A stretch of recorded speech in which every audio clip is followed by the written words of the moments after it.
was reminiscing this week that is a year since I was sat in front of my consultant. It seems to have gone very, very quickly. The first week of November last year was actually a very difficult one for me up here, as well as having the difficulty generally of pain. It was probably the lowest week that I'd had for a variety of reasons. I just had a death in the family and so on and so forth, and that was quite poignant. And I woke up one morning, and it was the first time when I actually dreamt about my disease.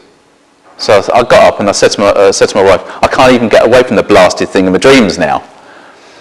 And I felt really despondent for a short period.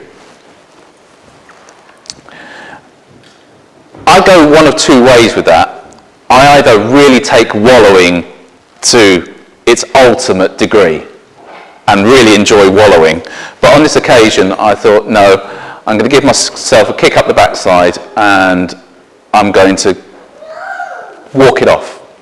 Not that I could walk that far by that point in time, but the country lanes round where I live in Brora are beautiful and easily walked there's virtually no traffic that goes along them. And so I headed out, had the headphones on. Going into my ears was choral music, which isn't guaranteed to lift my spirits. I love choral music. I could sit listening to choral matins and choral evensong all day, which I know everybody really wants to do with their lives, but I could do it. And on this particular day, it was a fine autumn day. Blue skies, very crisp, that slight chill in the air, but just generally nice to walk along. There was the golden hue from the sun, the russets from the trees. It's my favourite time of year for colour and so forth. And suddenly I experienced a real sense of joy and peace. Despite everything that was going on, and despite the fact that everything hurt like hell, and despite that I'd had a bad night and so forth, I really felt this sense of joy and peace. It was a beautiful moment in which I came face to face with my Creator, metaphorically speaking, but also experientially as well, feeling that I was loved and feeling that I was called to love. And for a short time, simply to enjoy the fact that here I was able to share in something beautiful. Just to enjoy it. Just for that moment. To find the joy in it, and to find the beauty in it, and to find the peace in it. It was a very profound moment for me. In this morning's readings, we may think it's all about marriage and a rather bizarre theological conversation about it. Where two or three theologians gather together, you'll get a mess. Okay? That's how theologians like myself justify our money. We mess things up. And the Sadducees were particularly adept at that. They're there to trap Jesus. They're there to try and foil his theological thinking. The point that Jesus is actually really making is less about marriage itself and more about our attitude towards life. Bear in mind that when Jesus is talking about the kingdom of heaven, he's not simply talking about something that happens to us when our heart stops and when our brain stops. He's talking about that way of seeing and experiencing life, which is God's way of seeing and experiencing life. As the fifth Eucharistic prayer says, to see the world with God's eyes. When we do that, we experience a sense of heaven. And that's what I experienced that morning. Not the only time, by any means, but very poignantly that time, to experience that sense of heaven, of peace and joy and of beauty. To see the world as God sees it. To see the world with God's eyes. And Jesus is saying that in the kingdom of heaven, when you see the world with God's eyes, you see everything with the eyes of love. And that's where the marriage bit comes in, because we have to remember that Jesus is talking to a society, and a society in many respects that continued up until very recently here, and also is still endemic around certain parts of the world, where marriage is far less about matters of the heart and far more about matters of the wallet, about making a good marriage, about building up a strong family. Notice in that gospel reading how it talks about the need to have heirs and so on and so forth. That's not to say that there weren't matches where there was love involved. That would be a radically stupid thing to say. But the institution of marriage was very much seen as something that was economic, which meant, as is always the case, that men owned their women. They were property. Yes, I can see the men now sort of like smiling and smirking at that one.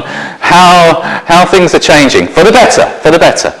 But it was very much about the woman is the property of the man. So this woman is being passed on from brother to brother, like a piece of meat, so that the family's heirs can be produced.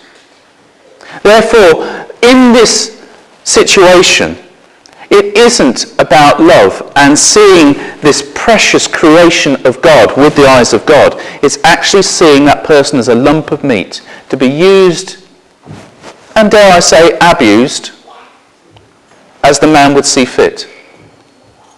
And that's the point that Jesus is making. In the kingdom of heaven, nobody is given or received in marriage. Given and received is property.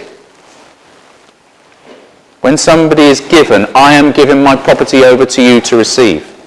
In the kingdom of heaven, that doesn't happen. In the kingdom of heaven, the relationships that we have are about the quality of love, of companionship, of commitment, of support. And he's not simply talking about marriage here. He's talking about the very nature of the Christian community.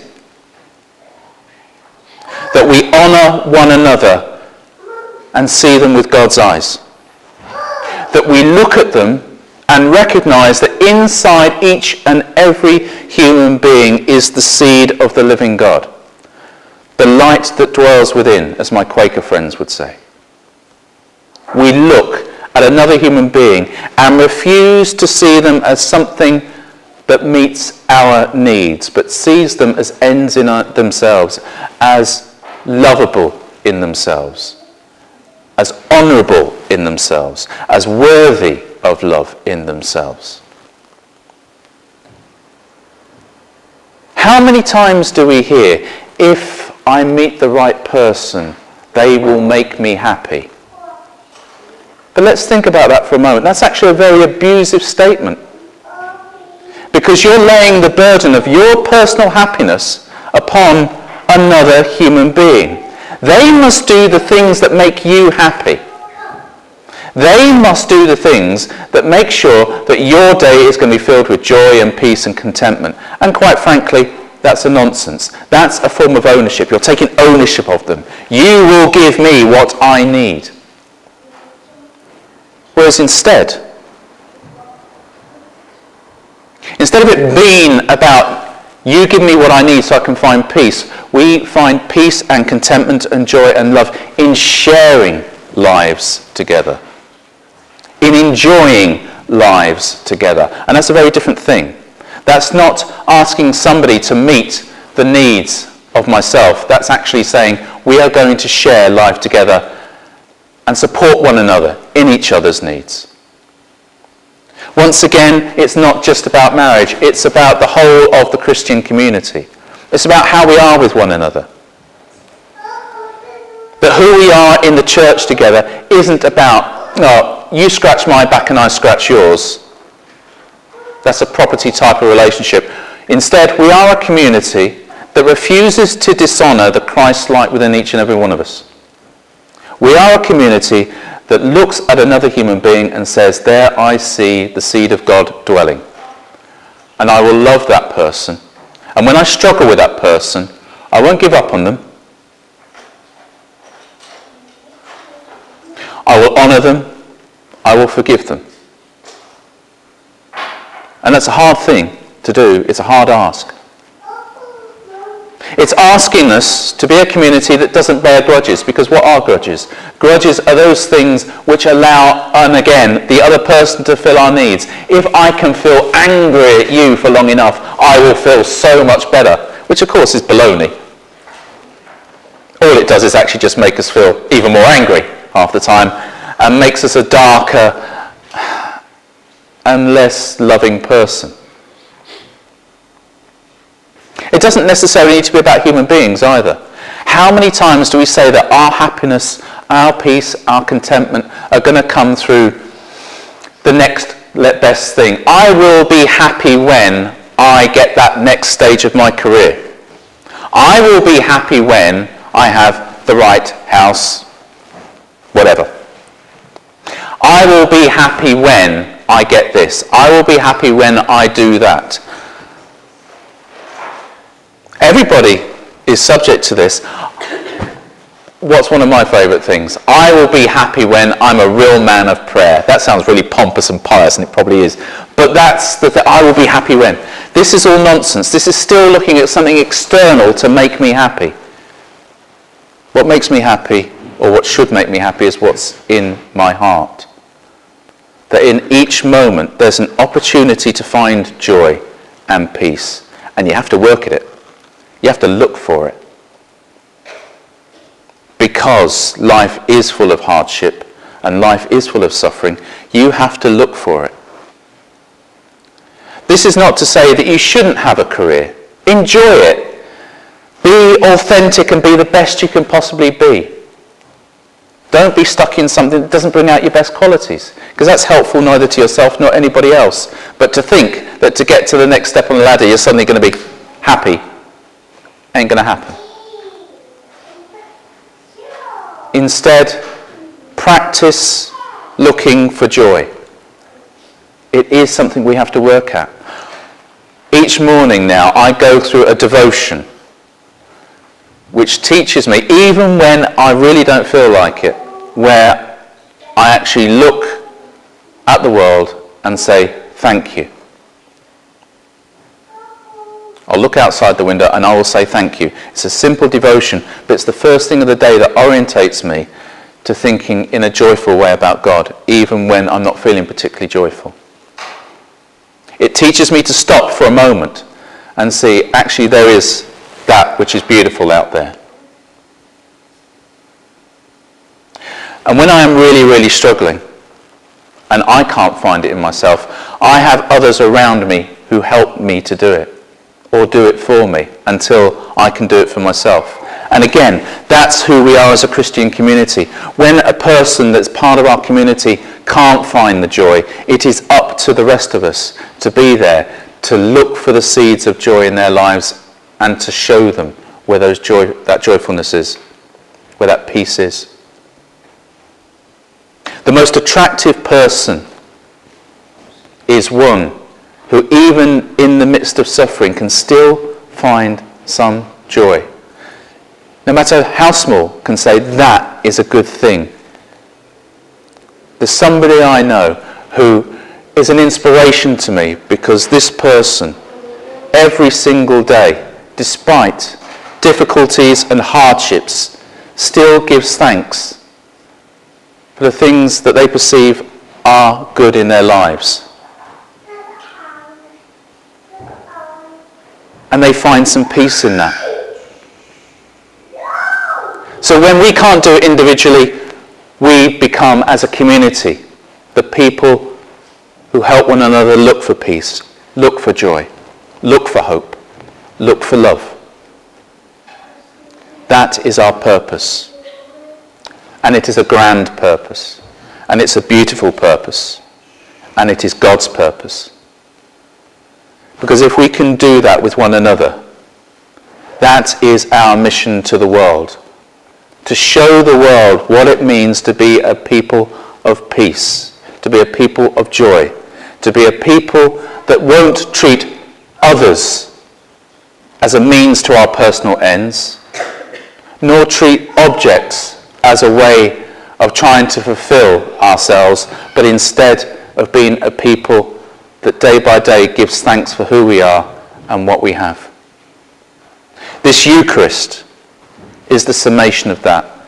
Eucharist, the thanksgiving, is us giving thanks for something horrific, the execution of our Lord, but actually understanding in that Jesus shows us what forgiveness means, what love means, what peacemaking means. We give thanks for being a community that come together to celebrate with one another. We give thanks to be a people that recognises that God is within and out with us.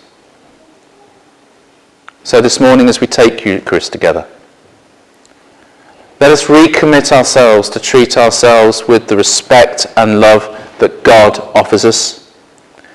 Let us commit ourselves in communion and fellowship at the altar rail and in the pews to one another, to support one another as people of God, loved by God. Let us commit to one another to search for the times of joy and peace and hope together.